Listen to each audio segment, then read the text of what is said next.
أعوذ بالله من الشيطان الرجيم.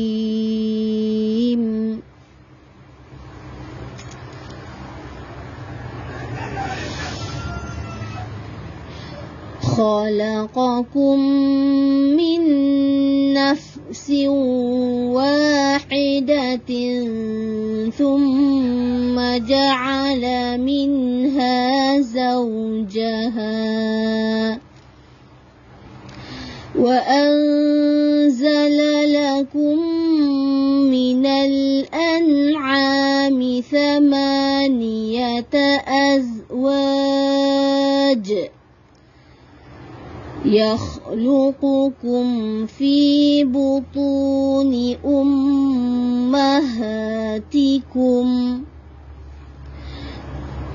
خلقا من بعد خلق في ظلمات 3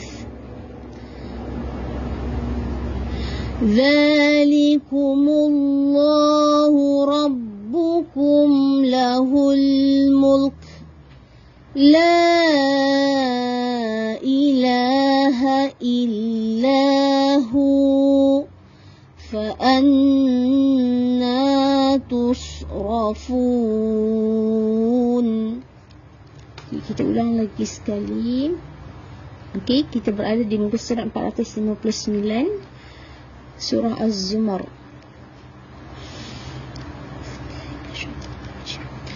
خلقكم من نفس واحدة ثم جعل منها زوجها وأنزل لكم من الأنعام 8 أزواج يخلقكم في بطون أمهاتكم خلقا من بعد خلق في ظلمات 3 ذلكم الله ربكم له الملك لا إله إلا هو فأنا تصرفون.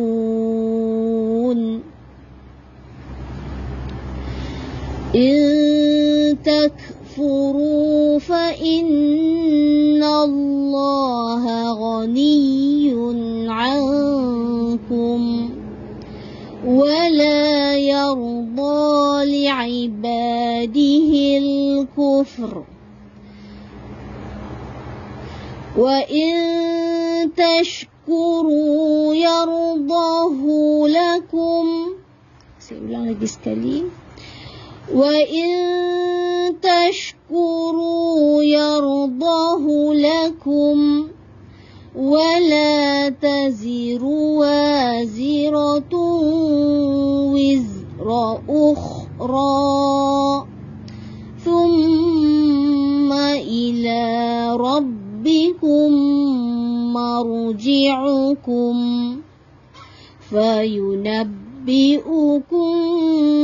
بما كنتم تعملون إنه عالم بذات الصدور.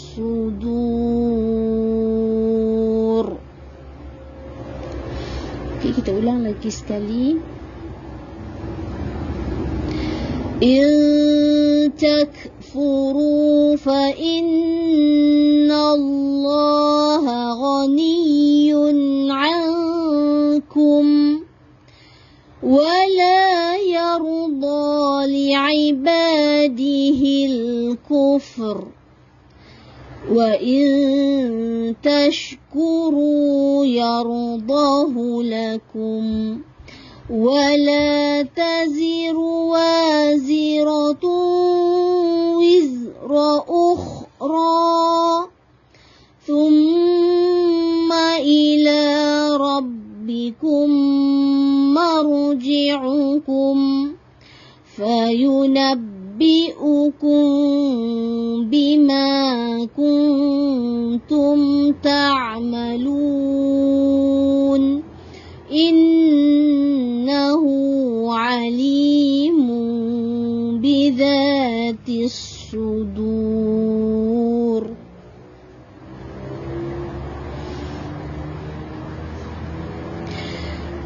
وإذا مس الإنسان ضر دعا ربه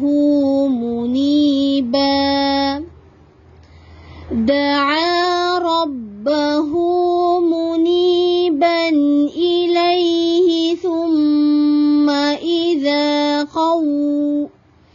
ثم إذا خوله نعمة منه نسي ما كان يدعو إليه من قبل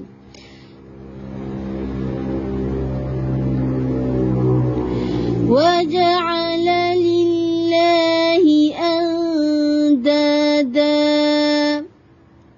ليضل عن سبيله قل تمتع بكفرك قليلا إنك من أصحاب النار. Kita ulang lagi sekali.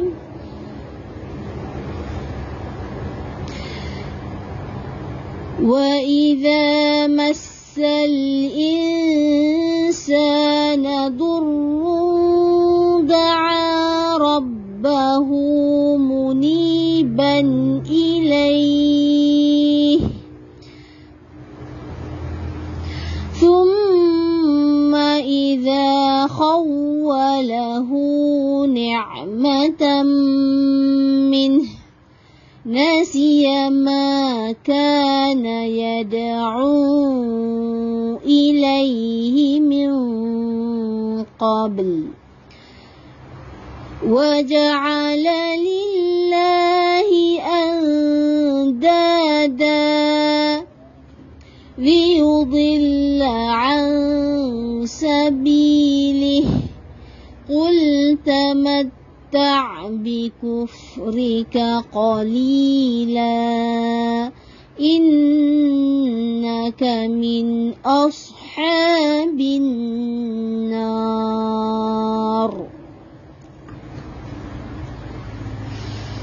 أمن هو قانت آناء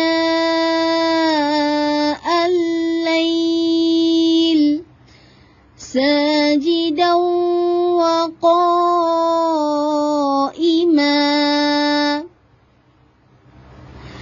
يحذر الآخرة ويرجو رحمة ربه قل هل يستوي الذين يعملون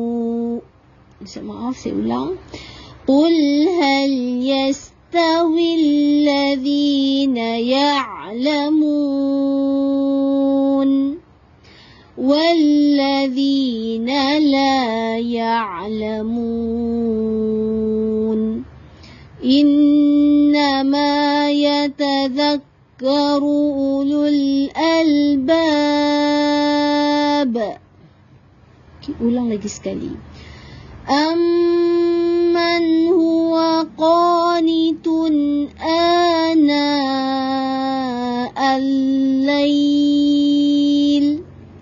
ساجدا وقائما يحذر الآخرة ويرجو رحمة ربه قل هل يستوي الذين يعلمون والذين لا يعلمون إنما يتذكر أولو الألباب قل يا عبادي الذين آمنوا اتقوا ربكم للذين أحسنوا في هذه الدنيا حسنة وأرض الله واسعة إنما يوفى الصابرون أجرهم بغير حساب. Kita ulang lagi sekali.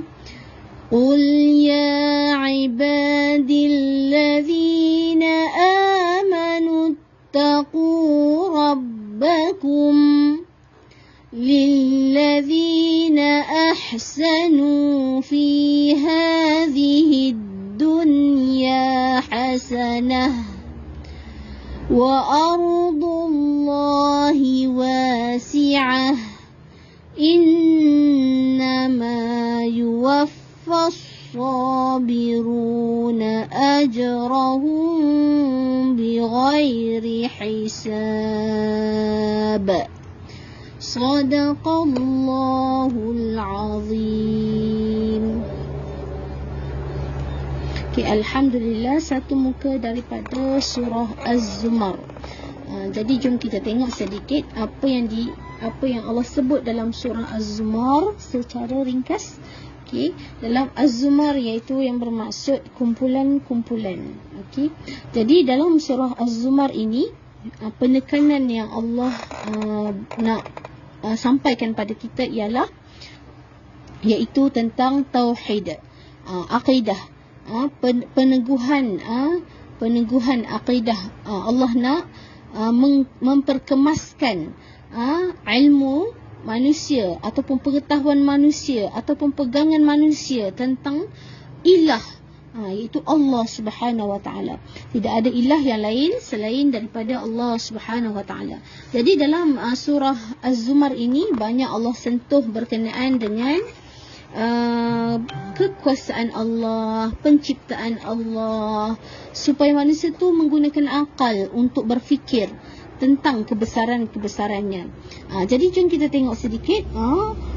Kebanyakan apabila Allah mulakan sesuatu surah, Allah pasti memulakan dengan mukaddimah yang iaitu memberitahu tentang Al-Quran ini, bagaimana kedudukannya, kemudian tentang kekuasaannya, kan.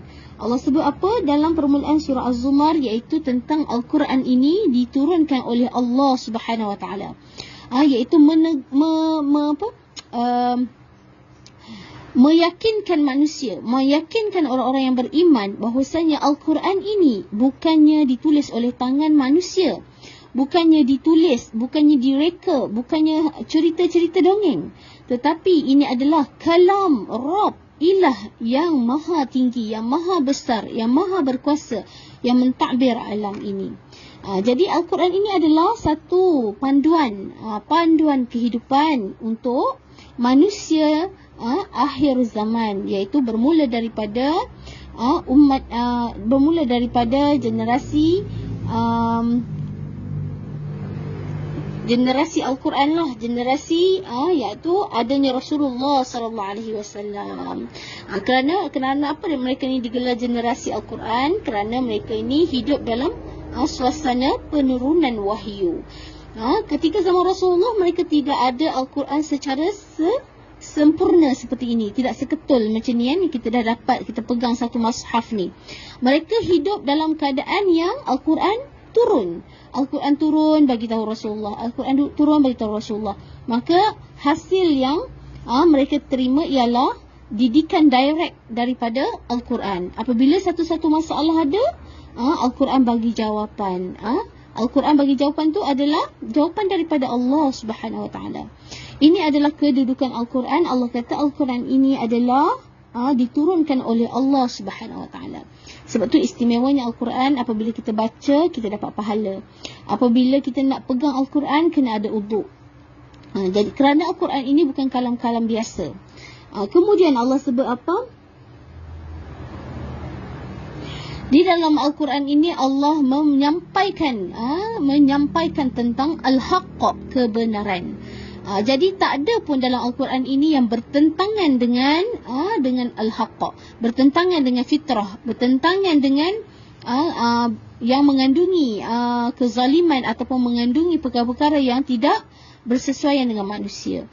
Semua yang ada dalam Al-Quran menepati ilmu-ilmu menepati dengan fitrah manusia itu sendiri.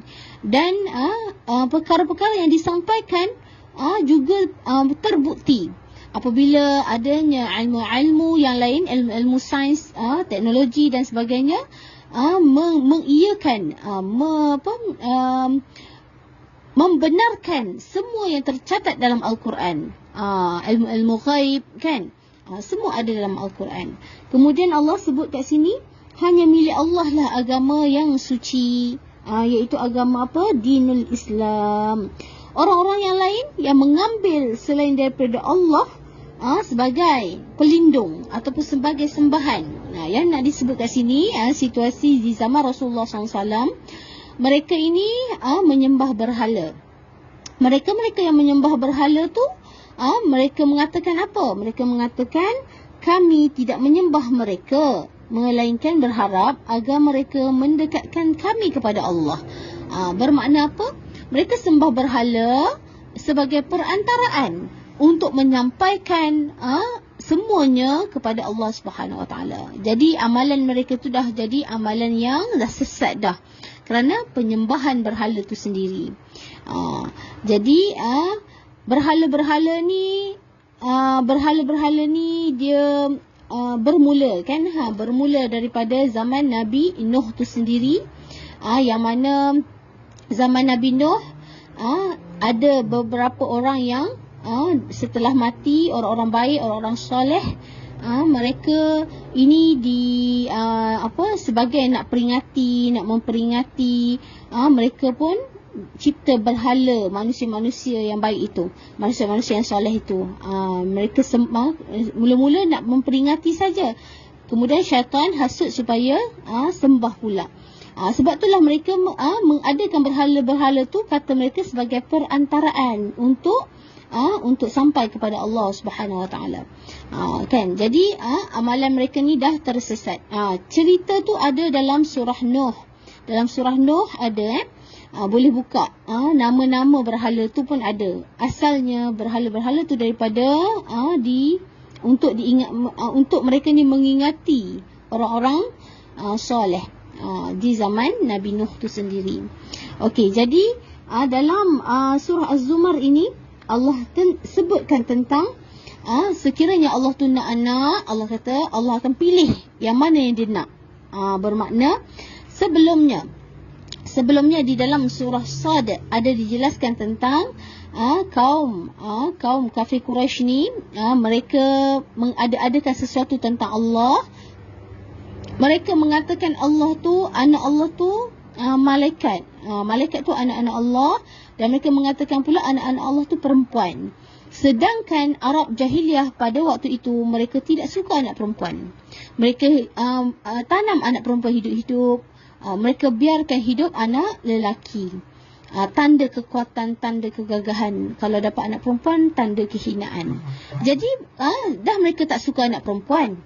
Kemudian mereka mengatakan anak Allah tu, anak Tuhan itu anak perempuan. Kenapa mereka letakkan sesuatu yang mereka tak suka tu, mereka letakkan pada Allah ataupun Tuhan? Kemudian Allah sebutlah, Allah kata sekiranya Allah nak, Allah akan pilih sendiri yang mana yang dia suka. Tetapi Maha Suci Allah, Huwallahu Wahidul Qahhar. Dialah Allah yang Maha Esa, lagi Maha Perkasa. Bermakna Allah itu tidak ada anak, tidak juga ada isteri, tidak ada keluarga. Allah itu Esa. Esa yang mentadbir alam ini, mentadbir makhluk-makhluknya. Kan tak ada yang setaraf dengan Allah Subhanahu Wa Taala. Kemudian Allah pun ceritalah, Allah bagi tahu dialah yang menciptakan langit, bumi bil haqq, dengan kebenaran. Kemudian Allah sebut tentang Allah jugalah yang memasukkan malam ke dalam siang, dan juga menukar balik siang kepada malam. Bermakna pergantian siang dan malam itu di atas urusan Allah Subhanahu Wa Taala. Kemudian Allah menundukkan matahari dan juga bulan. Menundukkan tu maksudnya apa? Mereka taat kepada Allah, mereka berkhidmat kepada makhluk-makhluk yang lain di atas muka bumi dengan memberikan cahaya, memberikan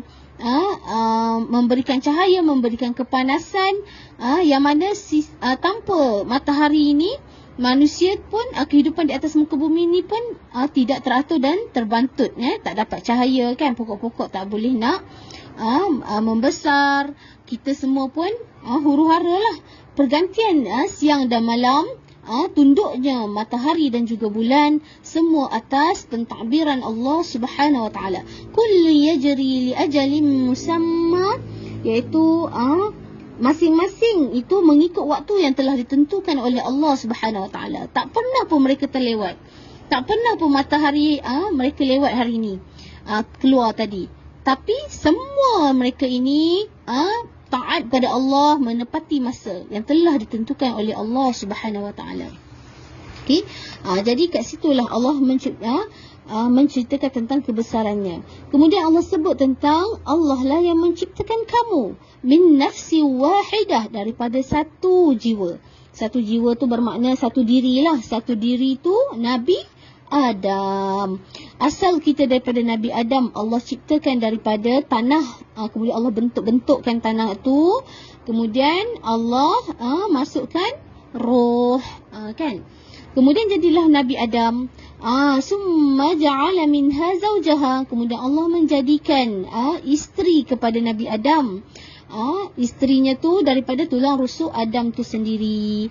Wa anzala lakum minal an'ami thamaniyata azwaj. Kemudian Allah menjadikan kepada mereka, menurunkan kepada mereka 8 pasang haiwan ternakan, iaitu 8 pasang haiwan ternakan maksudnya 4 jantan 4 betina, untuk kehidupan di atas muka bumi Allah. Ini permulaan kehidupan di atas muka bumi Allah Subhanahu Wa Taala.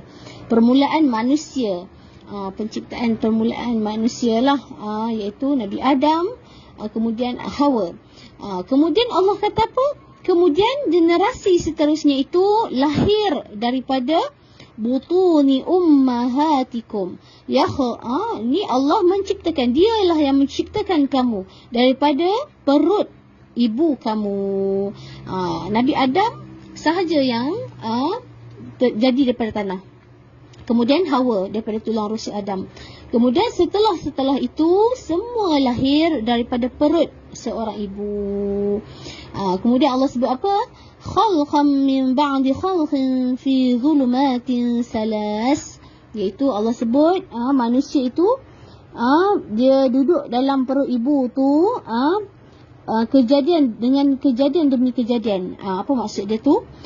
Dengan tahap-tahap fasa pembesaran dalam rahim ibu tu banyak peringkat. Dan duduk dalam rahim ibu tu penuh dengan kegelapan. Tetapi dalam pemeliharaan Allah Subhanahu Wa Taala. Jadi asal usul kita ni pun tengok daripada tanah, kemudian kita punya asal usul daripada setitis air saja. Kenapa dengan setitis air yang lemah aja pun, tetapi apabila manusia itu lahir ke bumi Allah, diberikan akal untuk berfikir, diberikan hati nurani, diberikan penglihatan untuk melihat bukti-bukti kebesaran Allah, tetapi bagaimana manusia itu masih berdegil, masih sombong. Kan? Jadi kita lihat kenapa kita nak sombong, sedangkan kita ni asal usul kita lemah je, daripada air je. Kan? Zalikumullahu rabbukum lahul mulk. Itulah Allah yang mana memiliki kerajaan ini. La ilaha illahu, tidak ada ilah, tidak ada Tuhan selain daripada Allah Subhanahu wa taala. Fa anna tusrafun, maka mengapa kamu ni masih berpaling daripada Allah Subhanahu wa taala? Begitulah Allah mendidik kita, beritahu pada kita bahawasanya banyak kekuasaan kebesaran Allah depan mata kita. Mengapa kita masih lagi berpaling, mengingkari nikmat-nikmat Allah, kemudian syirikkan Allah Subhanahu wa taala. Kemudian Allah kata apa? In takfuru fa innallaha ghaniyyun 'ankum. Sekiranya kamu ni kufur, sekiranya kamu ni memilih untuk menjadi orang yang kufur, orang yang kafir, fa innallah, maka sesungguhnya Allah itu ghaniyyun 'ankum. Allah itu kaya, tidak memerlukan kamu pun. Bermakna kalau kamu buat ibadah semua pun tidak ada apa-apa keperluan pun pada Allah. Kamu nak taat pada Allah ataupun kamu nak ingkar pada Allah, tidak ada apa-apa keuntungan pada Allah, sebab Allah ini maha kaya. Tetapi semua keuntungan ataupun kerugian itu atas diri manusia itu sendiri. Wala yarda li'ibadihil kufr, dan Allah ini tidak redha kepada hambanya yang dia cipta itu yang mengkufuri Allah Subhanahu wa taala. Jadi fahamlah kita bahawasanya asal usul kita ini dari adalah hamba. Kita ini hamba Allah, makhluk Allah, hamba Allah. Sifat hamba itu dia adalah taat kepada majikannya, taat kepada tuannya. Tidak ada alasan, tidak ada tolak ansur kalau ikutkan. Sifat hamba tu kena ikut saja apa yang tuan dia nak, apa yang majikan dia nak. Begitulah juga seorang hamba Allah. Allah adalah Rabb, maka Allah tentukan kita buat peraturan hidup, maka kena ikut 100% peraturan Allah Subhanahu wa taala. Bukannya mengambil sebahagian dan sebahagian lagi kita abaikan. Tidak memberi alasan dalam mengikut syariat Allah Subhanahu wa taala. Nak tak nak kita kena ikut. Rasa tak sampai masa ke apa ke, itu kita kena paksa. Okey, yang itu kita kena paksa diri kita dan Allah akan berikan jalan. Okey. Okey, kemudian kita tengok sekejap ya, ada orang call. Okey, kemudian dalam ayat ini juga, dalam muka surat yang kita baca ini juga, Allah menceritakan tentang ketika mana Allah memberikan bencana kepada manusia. Ketika mana Allah menjadikan bencana pada manusia dan memohon pertolongan Allah, dia dengan kembali taat kepadanya. Tetapi apabila dia diberikan nikmat kepadanya, bila diberikan keselamatan, diberikan nikmat, kemudian dia lupa balik pada Allah Subhanahu wa taala, kan? Yang mana sebelum tu waktu diberikan musibah, bencana, dia berdoa bersungguh-sungguh pada Allah Subhanahu wa taala. Jadi Allah sebut apa pada orang-orang yang kafir ini? Bersenang-senanglah kamu. Qul tamatta' bi kufrika qalila. Allah katakanlah wahai Muhammad, bersenang-senanglah kamu dengan keingkaran kamu, dengan kekufuran kamu buat sementara waktu. Innaka min ashabin nar, sesungguhnya kamu ni adalah penghuni neraka. Kan, bila kita baca ayat ni kita pun takut, gemetar. Takutnya kalau kita ni memandai-mandai melanggar hukum Allah Subhanahu wa taala, melanggar syariat Allah Subhanahu wa taala. Jadi kita tak nak termasuk dalam kalangan yang bersenang-senanglah kamu sementara je. Kamu ni nanti nak jadi ahli neraka, tak nak. Kita tak nak diri kita masuk dalam api neraka. Kita tak nak juga keluarga kita masuk dalam api neraka. Seboleh-bolehnya kita nak ajak ramai orang semua selamat daripada api neraka Allah Subhanahu wa taala. Okey. Kemudian Allah tanya kepada kita, adakah orang yang taat kepada Allah, orang yang taat kepada Allah, beribadah kepada Allah siang dan malam, pada malam hari sujud pada Allah, berdiri pada Allah, kan? Dan juga berhati-hati ataupun yang takut kepada Allah, yang takut pada datangnya hari akhirat dan mengharapkan rahmat Allah Subhanahu Wa Taala, adakah sama orang-orang yang beramal dengan orang-orang yang tidak beramal? Adakah sama orang yang beriman dengan orang yang kufur? Adakah sama orang-orang yang Allah sebut kat sini beribadah pada Allah dengan orang yang meninggalkan ketaatan dia kepada Allah, kan? Adakah sama? Allah tanya balik, kan? Jadi Allah ni Maha Adil. Jadi orang yang berbuat baik, Allah akan balas pada kebaikan. Orang yang berbuat jahat, orang yang berbuat keburukan, Allah akan balas pula dengan azab Allah Subhanahu Wa Taala. Itulah keadilan Allah Subhanahu Wa Taala. Jadi tak adil lah, kan, kalau manusia di atas muka bumi ni dia buat kerosakan, dia aniaya orang, tiba-tiba di hari akhirat dia pun selamat. Tak adil, kan? Tapi dalam masa yang sama, manusia-manusia yang dah melakukan kesalahan dan dosa boleh diberikan keampunan oleh Allah Subhanahu Wa Taala sekiranya dia sempat bertaubat.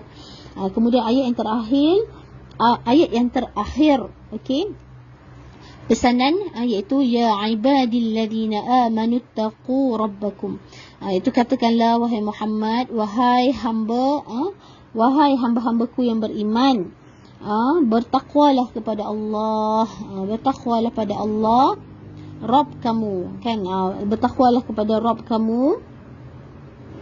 Bagi orang yang berbuat baik di atas muka bumi Allah, Allah akan berikan dia kebaikan, dan Allah akan berikan kepada dia ni bumi, dan bumi Allah itu luas. Allah wa ardullahi wasi'ah.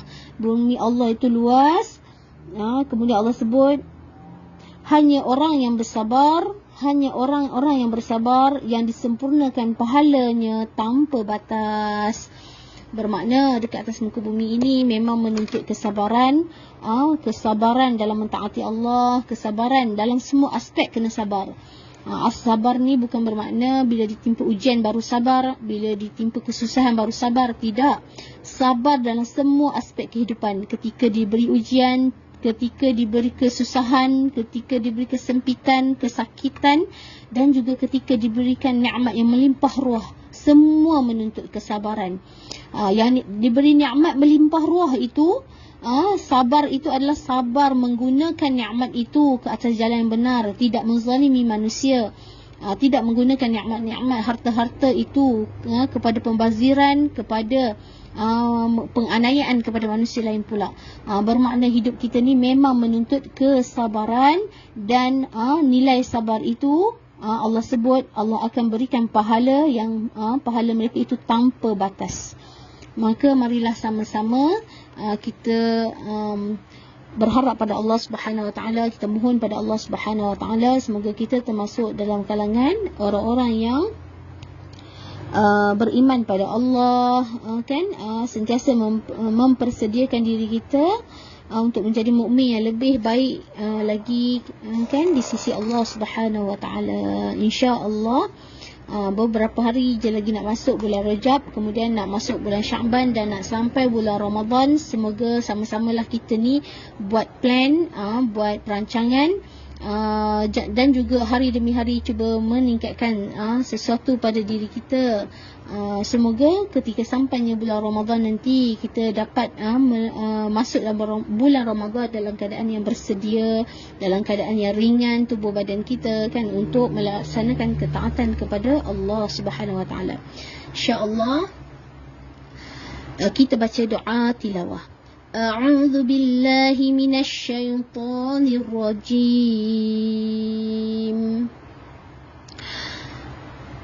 Allahumma arhamna bil Qur'an waj'alhu lana imaman wa nuran wa hudan wa rahmah. Allahumma ذكرنا منه ما نسينا وعلمنا منه ما جهلنا وارزقنا تلاوته آناء الليل وأطراف النهار واجعله لنا حجة يا رب العالمين. Amin ya rabbal alamin. Terima kasih pada semua yang hadir, terima kasih pada yang share, terima kasih pada yang bagi like love. Terima kasih juga pada yang setia sampai hujung. Juga terima kasih pada yang share star dengan kita. Puan Khalijah Mat Isa, Puan Diana Kamal. Terima kasih pada semua. Kita jumpa lagi pada sesi akan datang, InsyaAllah. Tangguh dulu dengan bacaan tasbih kafarah dan suratul Asr. Subhanakallahumma wa bihamdik, ashhadu an la ilaha illa ant, astaghfiruka wa atubu ilaik. Bismillahirrahmanirrahim. Wal 'asr, innal insana lafi khusr, إلا الذين آمنوا وعملوا الصالحات وتواصوا بالحق وتواصوا بالصبر. السلام عليكم ورحمة الله وبركاته.